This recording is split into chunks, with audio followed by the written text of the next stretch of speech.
शिवरात्रि का प्रसंग कहता है, अपने मन की अभिलाषा रखकर तुम्हें जो चाहिए, एक काली मिर्ची और काली तिल्ली के 7 दाने।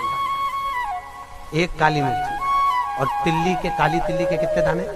7 दाने हथेली में रखकर अपनी कामना कर कर मन से अपने मन की बात को कहकर शंकर भगवान के शिवलिंग पर चढ़ा दीजिए। आपकी मनोकामना, कहते हैं हर महीने शिवरात्रि आती है, इस शिवरात्रि पर, मुख्य शिवरात्रि पर चढ़ाओगे, अगले महीने की जब शिवरात्रि आएगी तो आपकी मनोकामना पूरी हो जाएगी। एक काली मिर्ची और 7 काली तिल्ली के दाने, मात्र 7। महाराज, जिसके घर में क्लेश रहता हो, बहुत ज्यादा लड़ाई झगड़े हो रहे हैं, सास बहू के झगड़े, ना बहू कुछ सुनने को तैयार ना सास सुनने को तैयार, और घर में बेचारे पुरुषों की आफत, यहाँ भाई भाई झगड़ रहे हो, सास बहुएं झगड़ रही हो, कुछ मत करिए। गेहूं की बाली को तोड़ो।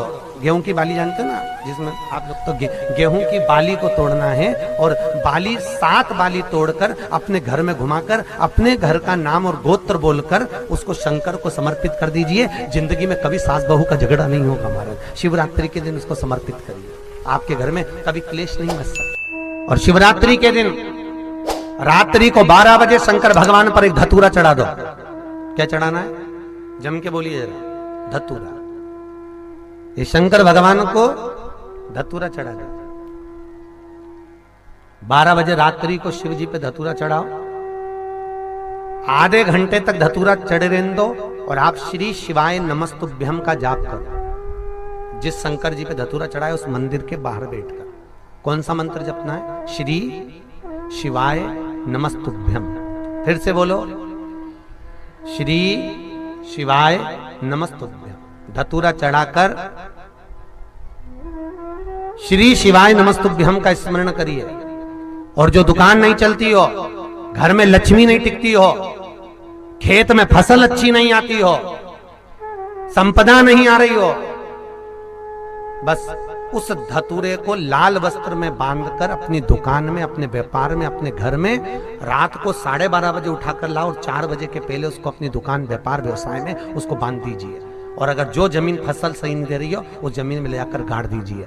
आपको जीवन में कभी तकलीफ नहीं भोगना पड़ेगी, लक्ष्मी बढ़ती चली जाएगी महाराज, संपदा बढ़ेगी।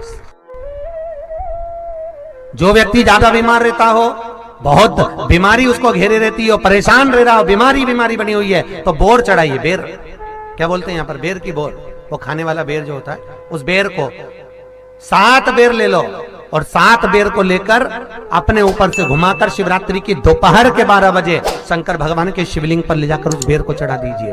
आपका रोग, आपकी बीमारी मात्र 3 महीने के अंदर समाप्त हो जाए। शिवरात्रि के दिन बेर चढ़ाने का बड़ा महत्व है। और शिवरात्रि पर चढ़ा हुआ वो बेर उठाकर ले आइए, और उस बेर को उठाकर रख लीजिए। मान लो किसी को उदर से जुड़ी हुई जब तकलीफ रहती है, पेट से जुड़ी हुई तकलीफ रहती है, पेट से जुड़ी हुई कोई भी प्रॉब्लम हो, अगर पेट से जुड़ा हुआ कोई भी रोग आपको लग गया और डॉक्टर की दवाई चल रही है, सारी औषधि चल रही है, जो शिवरात्रि पर आपने बेर चढ़ाया है, वो बेर अगर आपके यहां रखा हुआ है, वो बेर उस रोग वाले व्यक्ति को खिला दीजिए। आधे घंटे के अंदर पेट का दर्द, पेट की तकलीफ, पेट का कैसा भी रोग होगा, एकदम आराम लग जाएगा। उस बेर में इतना दम, इतना प्रबलता आ जाती है शंकर को, जो शिवरात्रि के दिन बेर चढ़ाया जाता है। वो केवल शिवरात्रि के दिन करने का होता है। कहते हैं जिसका व्यापार ना चले, व्यवसाय ना चल रहा हो, बहुत ज्यादा कष्ट में जीवन निकल रहा हो और बहुत ही ज्यादा तकलीफ हो रही हो, तो धतूरे को हल्दी में डुबोकर शंकर भगवान को शिवरात्रि के दिन रात को 12 बजे समर्पित करें। उस धतूरे को वापस उठा लाएं 5-10 मिनट के बाद, श्री शिवाय नमस्तुभ्यम बोलकर लाल कपड़े में उसको बांधकर व्यापार वाली जगह में कहीं पर भी उसको बांध दिया जाए। व्यापार पीछे नहीं हटता, व्यापार अग्रण्य भाव में बढ़ता चले जाता है। महाराज, उस धतूरे को केवल परंतु शिवरात्रि के दिन रात को 12 बजे ही किया जाए, हल्दी में डुबोना पड़ता है।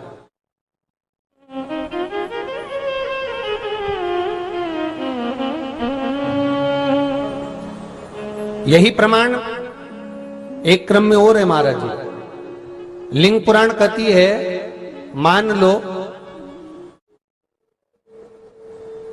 किसी व्यक्ति को कोई एक भारी बीमारी हो गई, बड़ा रोग हो गया, और वो रोग डॉक्टर कह रहा है कि ये ठीक नहीं होना है, बहुत तकलीफ उसमें है और कष्ट ही कष्ट है, वो ठीक